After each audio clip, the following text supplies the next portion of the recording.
मोहतरम अब्दुल खालिद से कपड़े वाला साहब, मंच पे तशरीफ फरमा अंसारी मोहम्मद उमैर साहब, अजीज नाकेदार साहब और जिन लोगों ने अभी मुझे हिमायत दी और पार्टी के अंदर शामिल हुए ऐसे तमाम ही साथी, मंच पे तशरीफ फरमा पार्टी के तमाम ही जिम्मेदारान और इस जलसेगाह के अंदर तशरीफ फरमा बुजुर्ग हजरात, नौजवान साथी और जहां तक मेरी आवाज जा रही है ऐसी मेरी माँ और बहनें, सबसे पहले मैं अंसारी उमैर साहब और उनके तमाम ही साथियों का, अजीज नाकेदार साहब और अभी जिन लोगों ने पार्टी के अंदर शमूलियत इख्तियार की ऐसे तमाम ही साथियों का मैं पार्टी के अंदर इस्तेकबाल करता हूं और स्वागत करता हूं। दोस्तों और साथियों, 20 तारीख को असेंबली का इलेक्शन है और सबसे पहले मैं आज आप लोगों से 20 तारीख को असेंबली के इलेक्शन में मेरी अपनी जो निशानी है, मुझको जो मिली है, वो ऑटो रिक्शा है। 3 नंबर के बटन पर बटन दबाकर मुझको वोट देकर भारी अक्सरियत से कामयाब करे, मैं सबसे पहले आप लोगों से अपील करता हूं। कुछ दिन पहले यहां पर जाफर नगर में इसी जगह पर आज के एमएलए साहब का जलसा हुआ और जलसे में एमएलए साहब ने जाफर नगर वालों को डराने का काम किया। सर्वे नंबर 91 की झोपड़पट्टी में रहने वाले, मकान के अंदर रहने वालों को डराने का काम किया और बाकी उनके साथ जो पंडित लोग तकरीर करें तो मैं तो नाम भी लेना पसंद नहीं करता, लेकिन आज मैं वक्त कम है इसलिए मैं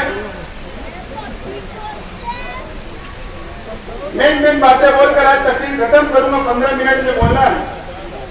मैं सबसे पहले जाफर नगर के सर्वे नंबर 91 की बस्ती की आवाम को और जाफर नगर के अंदर रहने वालों को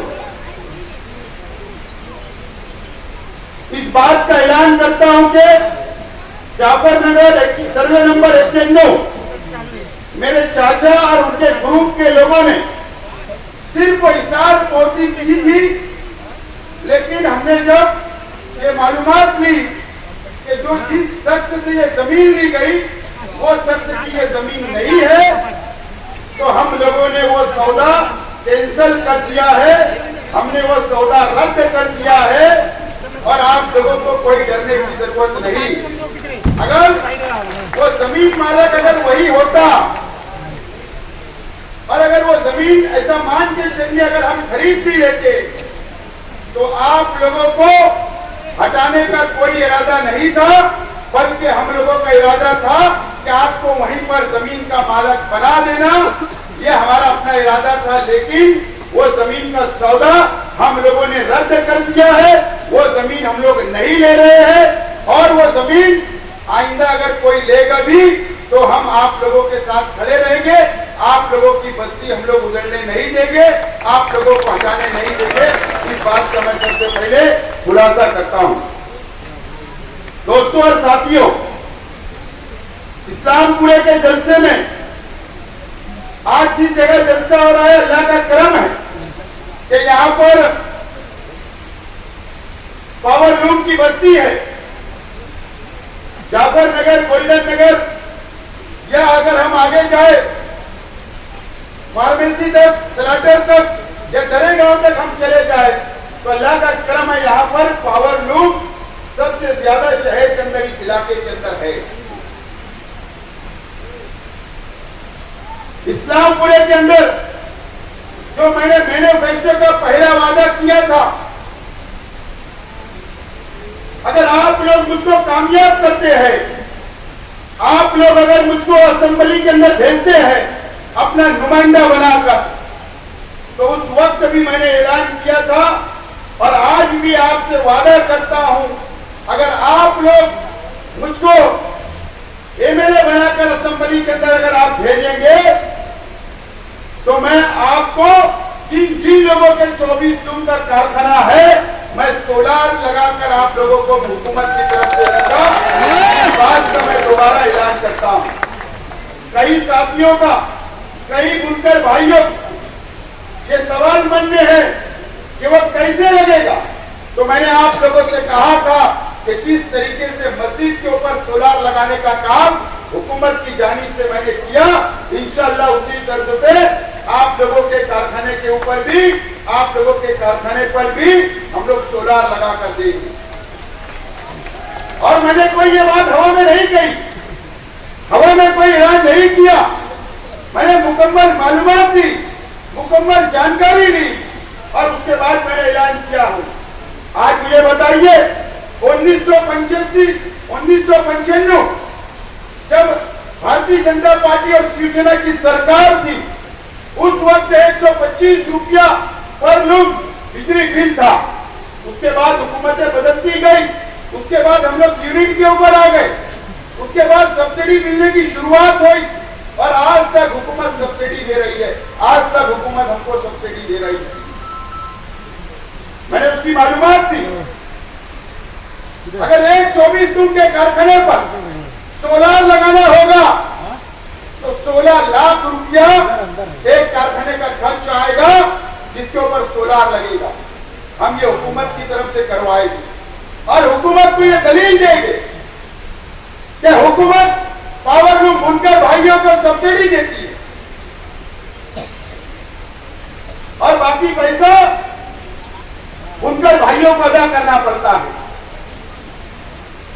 और जो बिल आती है वो 24,000 25,000 रुपया आती है। हुकूमत को मैं दलील दूंगा, हुकूमत को मजबूर करूंगा कानून बनाने पर कि हुकूमत का भी फायदा है और बुनकर भाइयों का भी फायदा है। अगर हुकूमत 16 लाख रुपया देकर अगर 24 लूम कारखाने वालों को सोलार फिट करती है हुकूमत की तरफ से, तो हुकूमत का सब्सिडी का पैसा भी बचेगा और बुनकर भाइयों का भी पैसा बचेगा और हुकूमत को वन टाइम एक मरतबा ही सिर्फ सोलार का खर्च करना पड़ेगा और मेंटेनेंस भी हुकूमत बर्दाश्त करे। इस तरीके की कानून, इस तरीके की स्कीम बनाने का काम मैं वहां पर करूंगा। मैं आज शॉर्ट में बोल रहा हूं, मेरे पास बहुत डिटेल है, लेकिन मैं मुद्दे की बात आप लोगों को बोल रहा हूं।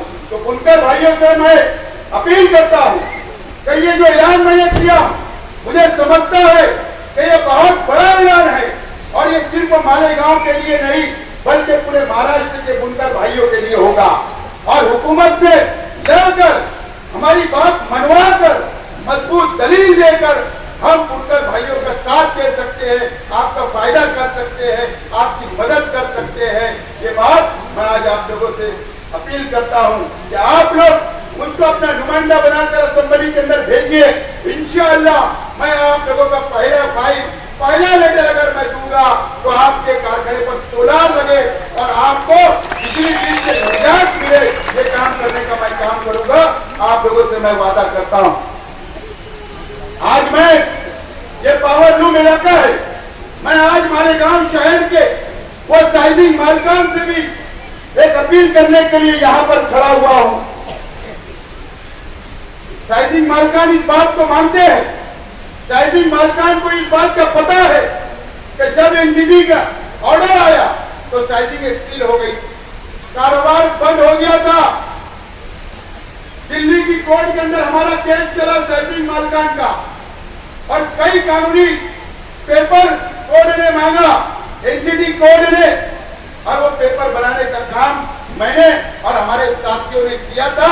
और वो कैसे किया था, साइजिंग मालिकान आप जानते हो। एनओसी कॉर्पोरेशन से हम लोगों ने दिलाई आपको, उसके बाद से एक भी एनओसी आप लोगों को नहीं मिली। आज के एमएलए साहब ने भी लेटर दिया, कोशिश की, लेकिन एक भी एनओसी नहीं मिली। आपका एनओसी का पीरियड भी खत्म हो गया है। लेकिन नुमाइंदा आज के एमएलए साहब मुकम्मल तौर पर नाकाम हो गए। मैं आज आपके लिए वादा करता हूं कि आपको एनओसी दिलाने का काम तो मैं करूंगा, लेकिन आपको पता है कि हमारा ये शहर मिक्स जोन है, पावर लूम भी है, इंडस्ट्रियल जोन भी है और हमारा घर गुटी भी है, मकानात भी है। ये हमारे शहर के अंदर पावर लूम सनत भी है और हम इसी शहर के अंदर रहते हैं। जहां जहां साइजिंग चल रही है वहां पर कानून के अंदर डेवलपमेंट प्लान या कानून के अंदर एमआरपीपी एक्ट के अंदर आज तक साइजिंग का उल्लेख नहीं है कानून के अंदर। आप लोगों को याद होगा जब अजीत दादा पवार साहब के पास हमने मंत्रालय में मीटिंग लगाई तो वहां पर मैंने ये मुतालबा रखा था कि साइजिंग को कानून के अंदर साइजिंग का उल्लेख किया जाए, तरमीम की जाए कि साइजिंग को परमिशन साइजिंग के नाम से मिलना चाहिए। यह हमारे रोजगार का मसला है, यह बहुत बड़ा मसला है। मैं साइजिंग मालिकान से भी वादा करता हूं कि अगर आप लोगों ने आपका नुमाइंदा बनाकर असेंबली के अंदर भेजा तो इंशाअल्लाह वो कानून में तरमीम कराने का काम भी मैं करूंगा। इस बात का मैं आपसे वादा करता हूं। दोस्तों और साथियों, झूठ बोला जा रहा है, झूठ की दुकान नहीं है। ये झूठ का इन्होंने मॉल खोल दिया, जैसा शॉपिंग मॉल होता है ना, वैसा इन्होंने मॉल खोल दिया, मॉल। शहर देख रहा है, समझ रहा है और शहर को 20 तारीख को फैसला करना है, शहर के आवाम को फैसला करना है। आज मैं जाफर नगर, गोल्डन नगर, वार्ड नंबर 4 इस इलाके की आप हालत देखो। गोल्डन नगर के अंदर आप देख लीजिए क्या हालत क्या है। रोड सही नहीं है, गटरे नहीं है, सहूलत नहीं है, वहां पर भी बुनकर भाई रहते। मेरे साहब, कम से कम आप अपने 10 साल आपके 3 मेयर हुए, आप कम से कम वार्ड नंबर 14 में तवज्जो दे सकते थे, वहां का विकास कर सकते थे, डेवलप कर सकते थे, लेकिन आपने ऐसा कुछ नहीं किया। आपने कुछ नहीं किया। आपके पास मौका था करने का, उसके बाद भी आपने कुछ नहीं किया। आप मुकम्मल तौर पर नाकाम हो गए।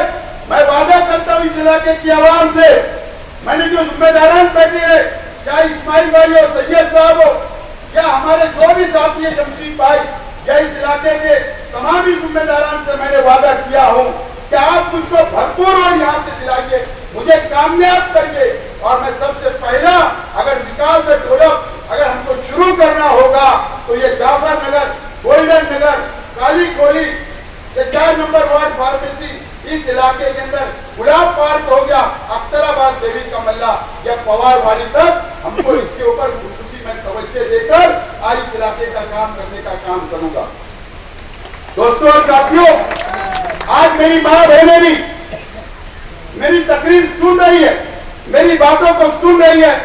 आज मैं मेरी मां बहनों से सवाल करना चाहता हूं कि मेरी मां बहनें, आप बताइए कि आपने 2019 में मालेगांव शहर के एमएलए मुफ्ती इस्माइल साहब को आपने वोट दिया था। मेरी मां बहनें, वोट देने के बाद आप बताइए कि 5 साल आपका सुख और दुख में आए क्या?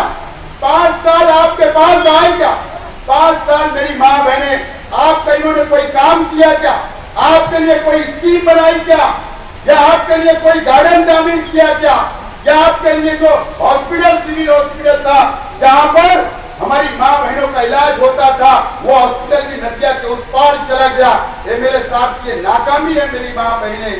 या आपको, आपसे दुआएं लेते हैं, आप उनके लिए रोजा रखते हैं, नमाज पढ़ते हैं, लेकिन आपका वोट ले जाकर आज के एमएलए साहब मुफ्ती इस्माइल साहब भारतीय जनता पार्टी और शिवसेना के पास सौदा कर लेते हैं। इस शहर की मां बहनों का, वोटों का, इस शहर के आवाम का इन्होंने सौदा करने का काम किया और इन्होंने करोड़ों रुपया रिश्वत लेकर अपना घर भरने का काम किया। आज मैं मालेगांव शहर की मेरी मां बहनों से अपील करता हूं, अगर आप मुझको वोट देंगे, आप मुझको अपना एमएलए बनाएंगे, तो मैं जरूर आपसे वादा करता कि एक अच्छा गार्डन होना चाहिए, अच्छा हॉस्पिटल होना चाहिए, अच्छे आपको रोजगार, घर बैठे रोजगार कैसे मिले, बचत गट के नाम पर आंगनवाड़ी कैसे मिलेगी, इंशाअल्लाह आपके लिए वो काम करने का काम करूंगा। मैं आज एक वादा और करता हूं कि यहाँ पर सब्जी मार्केट बनी, यूपी सब्जी मार्केट बनी अकील मस्जिद के सामने, वो बंद पड़ी हुई है, लेकिन मैं वादा करता हूं कि हमारे मेंबरान ने उसकी फाइल चलाई है, उसको शादी हॉल होना चाहिए। मैं वादा करता हूं कि सब्जी मार्केट कैंसिल करके यहाँ पर यूपी शादी हॉल उसको बनाया जाएगा और कम पैसे के अंदर इस इलाके की आवाम को उसकी सहूलत मिले, ये काम करने का काम भी हम लोग करेंगे। मैं एक बात ये शहर की आवाम को, यहाँ के हमारे मीडिया के तमाम ही साथियों से अपील करता हूँ और पुलिस डिपार्टमेंट से कि मेरी बात को नोट करें। ये मेरे साहब अभी क्या करेंगे, ये माफी मांगने वाले क्या करेंगे, माफी मांगेंगे, मुझसे गलती हो गई मुझे माफ कर दो। पिछले इलेक्शन में भी ऐसा ही किया, फिर एक मर्तबा बोलेंगे ये मेरा आखिरी इलेक्शन है, ये मेरा आखिरी इलेक्शन है, ये बोलेंगे, लेकिन ये नहीं बोलेंगे कि मुझे छूट कर दो, मुझे अब्दुल्ला को मेयर बनाना। ये आपको फिर मौका देंगे कि आखिरी इलेक्शन है, क्योंकि अब्दुल्ला को मेयर बनाना है, इसके लिए आखिरी बात करेंगे। अरे ये नाकाम हो गए तो उनका बच्चा कहां से कामयाब होगा।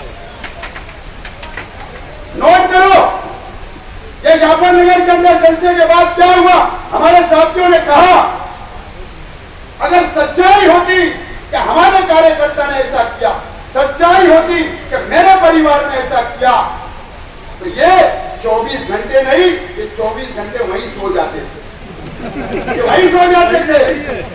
लेकिन 24 घंटे के बाद इनको होश आया, पता चला कि मामला तो कुछ और है, ये खामोश बैठ गए, इनका झूठ पकड़ा गया। नहीं तो आज मैं हमारे शहर की पुलिस डिपार्टमेंट से मैं अपील करता हूं कि लीजिए प्रेस कॉन्फ्रेंस, बताइए शहर को सच्चाई कि वो केस कौन था, उसको मारने वाले लोग कौन थे, बताइए।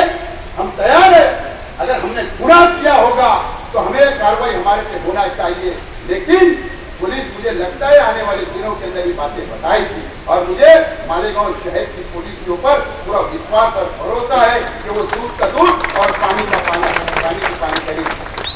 दोस्तों और साथियों, ये शहर के अंदर इस तरीके से और भी पूरे शहर के अंदर इसी तरीके से इलेक्शन लड़ना चाहते हैं। गुरुवार वार्ड के अंदर भी, गुरुवार वार्ड के अंदर भी यही करने वाले हैं। हमारे कार्यकर्ता को छेड़ा जाएगा, उनसे जानबूझ के लड़ाई ली जाएगी और इल्जाम लगाया जाएगा मेरे परिवार पर, मेरे कार्यकर्ताओं के ऊपर। पुलिस डिपार्टमेंट से मेरी अपील है कि ये तमाम चीजों पर नजर बनाकर रखे, इस तरीके का पाखंड ये लोग करने वाले हैं, इनकी जमीन खसक गई है। मैं आज आप लोगों से अपील करता हूं, 10 बज गए, अपील करता हूं कि आप 20 तारीख को रिक्शा निशान पर वोट देकर भारी अक्सरियत से कामयाब करें और हमारा जलसा जो बड़ा झुट्टा कल आ रहा है, जहां पर उसका स्टेज लगेगा, जुमा के दिन हमारा स्टेज वही लगेगा, उसका स्टेज लगेगा, जुमा के दिन वही लगेगा सलाम चाचा रोड पर। और वहां पर मैं तमामी और रात से पर्दा उठाने वाला हूं और मैं वहीं पर इनका समाचार भी आप लूंगा। यहाँ वक्त कम था, बहुत बहुत शुक्रिया।